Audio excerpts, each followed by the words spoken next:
the first step in the recreation of the European family must be a partnership between France and Germany. The structure of the United States of Europe, if well and truly built, will be such as to make the material strength of a single state less important.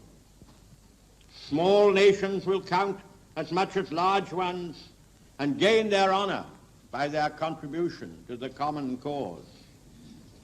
But I must give you a warning. Time may be short. At present, there is a breathing space. The cannons have ceased firing. The fighting has stopped, but the dangers have not stopped. If we are to form the United States of Europe, or whatever name it may take, we must begin now. And therefore, I say to you, let Europe arise.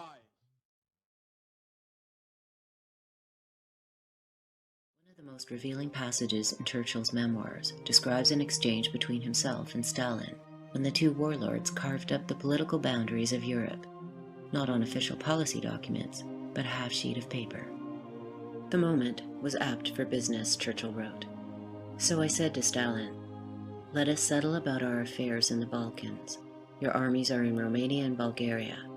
How would it do for you to have 90% predominance in Romania, for us to have 90% of the say in Greece, and go 50-50 about Yugoslavia? Stalin agreed and kept his word. In Moscow, a second secret agreement was made to keep Greece private British property. 50 years later, we are able to reveal the transcript of that meeting. Председатель Совета народных комиссаров Союза СССР товарищ Сталин. Премьер-министр Великобритании господин Черчилль. Министр иностранных дел господин Иден. Заместитель председателя Совнаркома и Народный комиссар иностранных дел Союза СССР товарищ Молотов. On the agenda, the sharing out of the Balkans. Yesterday we discussed the idea of percentages. Can we agree on this? Bulgaria, Hungary and Yugoslavia 75-25 each? I cannot suggest this to the Prime Minister. Any change in Yugoslavian percentages would upset him. I suggest Hungary 75-25. Bulgaria 80-20, Yugoslavia 50-50. I will agree to 50-50 for Yugoslavia, if Bulgaria is made 90-10. But if Bulgaria has to be amended, so must Yugoslavia. There are two countries in which the British have a particular interest. One is Greece. I'm not much worried about Romania. That is very much a Russian affair. But in Greece it is different. Britain must be the leading Mediterranean power. I hope you'll allow me to have the first say about Greece, the same as you have in Romania. Indeed, Britain suffered greatly from having her communications in the Mediterranean cut by the Germans. It was a serious matter for Britain when the Mediterranean route was not in her hands. From that point of view, Greece is very important. I agree to Britain having the first say in Greece. Keep your sons at home, mothers of Athens, if you want to keep them alive, Bertolt Brecht wrote at the time. The old man of Downing Street is bringing back your king. Anthony Eden made a stopover in Athens. From Stettin in the Baltic to Trieste in the Adriatic, an iron curtain has descended across the continent. Behind that line lie all the capitals of the ancient states of Central and Eastern Europe. Warsaw, Berlin... In 1946, Winston Churchill raised the alarm, warning that tyranny was once again on the march in Europe. And all these famous cities and the populations around them lie in what I must call the Soviet sphere. And all are subject, in one form or another, not only to Soviet influence, but to a very high and in some cases increasing measure of control from Moscow. Churchill's words drew criticism on both sides of the Atlantic. Neither the British nor the American people were ready for another war. But in the months since Potsdam, the Soviet Union was behaving more like an enemy than an ally. Joseph Stalin's Red Army had projected his authority throughout Eastern Europe. Bulgaria, Romania, Hungary, Czechoslovakia, Poland, and the eastern zone of Germany had come under the Soviet Union's sphere of influence. This was Stalin's buffer zone, assurance against future invasions.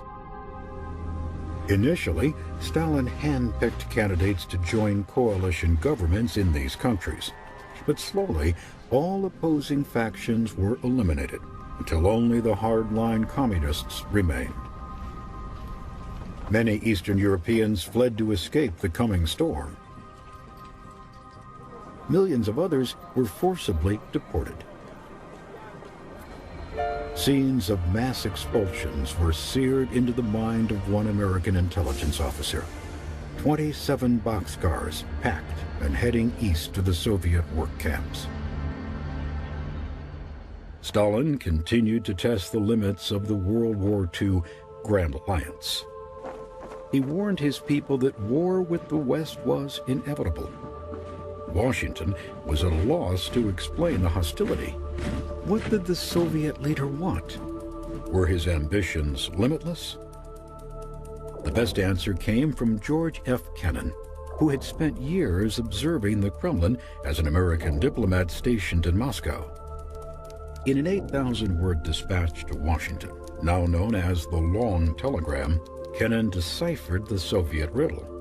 At the bottom of the Kremlin's neurotic view of world affairs is the traditional and instinctive Russian sense of insecurity, he said. Stalin needed to present the outside world as hostile and menacing in order to justify his own bloody regime. This didn't mean that the Soviets desired war with the West, Kennan emphasized. Soviet leaders may be impervious to the logic of reason, but they would be highly sensitive to logic of force and would back down if confronted with strong resistance. A year later, writing under the pseudonym X, Kennan proposed a long-term, patient but firm and vigilant containment of Russian expansive tendencies. Kennan's idea of containment formed the basis of American Cold War policy for the next 50 years. Before long, it was put to the test. In 1947, the British announced that they could no longer afford to support the pro-Western governments of the Mediterranean in their fight against communism. If the U.S. could not take up the burden, the whole region was in danger of falling under communist rule. The Truman administration responded decisively. On March 12, 1947, the president went before a joint session of Congress to request aid for the countries of Greece and Turkey. The address sent a clear message to the Soviet Union. I believe that it must be the policy of the United States to support free peoples who are resisting attempted subjugation by armed minorities or by outside pressures. The free peoples of the world look to us for support in maintaining their freedom. If we falter in our leadership, we may endanger the peace of the world, and we shall surely endanger the welfare of this nation. The president's appeal was quickly dubbed the Truman Doctrine. It represented a dramatic change in U.S. foreign policy, but it merely laid the groundwork for what followed. A month later, Secretary of State George C. Marshall traveled to Europe. He witnessed firsthand the physical ruin, social disintegration, and economic collapse left by the war. Marshall warned that under these conditions, Europeans would turn to communism as an alternative to starvation and death. 2 months later, Marshall proposed a program of massive economic assistance, the Marshall Plan. Our policy is directed not against any country or doctrine but against hunger, poverty, desperation, and chaos. Its purpose should be the revival of a working economy in the world so as to permit the emergence of political and social conditions in which free institutions can exist. European reaction to Marshall's speech was quick and positive. The British Foreign Secretary Ernest Bevin hailed it as a lifeline to sinking men. Of all the nations invited to help draft the plan, only the Soviet Union and its satellites refused. The price would be high, up to $17 billion. But compared to the alternative, Marshall told Congress it was a bargain. This program should be viewed as an investment in peace. In those terms, the cost is low. While Congress debated the enormous financial commitment, communist-inspired riots led to the overthrow of the democratically elected government in Czechoslovakia. The events galvanized opinion on Capitol Hill, and Congress approved funding for the Marshall Plan. American aid was soon on its way to Europe. Food was distributed, machinery and technical support spurred new production. Homes and businesses were rebuilt. Marshall Plan aid provided nets for Flemish fishermen, money to rebuild Italian automotive factories, construction equipment for France, and coal to fuel Danish industry. The Marshall Plan was an overwhelming success. It launched Western Europe on the road to recovery, beat back the threat of communism in the region, and established the United States as the world's dominant economic superpower. It also contributed to the first major confrontation of the Cold War. At the Potsdam Conference in 1945, the Allies had agreed to temporarily divide Germany into 4 occupation zones, administered by the U.S., Great Britain, the Soviet Union, and France. The German capital of Berlin, which lay deep within the Soviet zone, was partitioned in the same way. But 3 years later, Germany remained divided, and Berlin had become a microcosm of the Cold War struggle for all of Europe.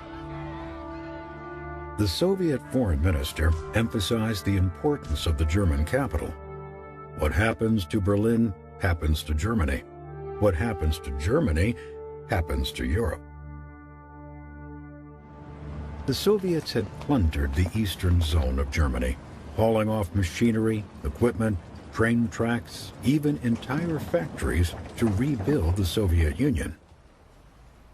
At the same time, the zones under Western control were beginning to thrive. To aid in the recovery, a new currency was introduced, the Deutschmark. Stalin condemned the move as American economic imperialism and retaliated. On June 24, 1948, he ordered all land access into the city of West Berlin to be sealed off, beginning the Berlin blockade. Roads and railways were shut down. Shipments of goods languished at border crossings. Power to the city was turned off. Stalin was determined to force the Western Allies out of West Berlin and starve its people into submission. The German capital symbolized American commitment to Europe, but was saving West Berlin worth the risk of war with the Soviets? There would be no debate. President Truman declared, "We are going to stay, period." Within days, the United States and Great Britain orchestrated the Berlin Airlift to resupply the beleaguered city. Day and night, planes ferried in food, coal, and medical supplies. On average, a flight landed in West Berlin every 3 minutes. More than 2 million tons of cargo were delivered to Berlin during the 15-month operation. Each mission brought the threat of Soviet military intervention, but it never came, and the flights continued unchallenged. Finally, in May 1949, the Soviets relented and lifted the blockade. In its wake, any hopes to reunify the country were abandoned, and a permanently divided Germany became a reality. Democratic West Germany and Communist East Germany. The blockade underscored the need for a united defense against Soviet aggression. In 1949, the United States and Canada joined with 10 European nations to form a military alliance, the North Atlantic Treaty Organization, or NATO. A rebuilt, rearmed West Germany would join the alliance in 1955. In response, the Soviet Union and its satellites formed a competing alliance, the Warsaw Pact. Through 1948, the success of the Truman Doctrine, the Marshall Plan, and the Berlin Airlift had frustrated Soviet plans to dominate Europe. But the Red Star was rising, and 1949 would be an explosive year for world communism. In August, the Soviets stunned the world when they successfully tested their own atomic bomb, years ahead of expert predictions. And in China, communist revolutionary Mao Zedong prevailed in a decades-long civil war against the Chinese nationalist government. Nearly 500 million Chinese fell under communist rule. For decades to come, Mao would be the linchpin of revolution in Asia, supporting fledgling governments in Cambodia, Laos, Vietnam, Malaya, and in Korea, where the Cold War superpowers drew perilously close to World War III.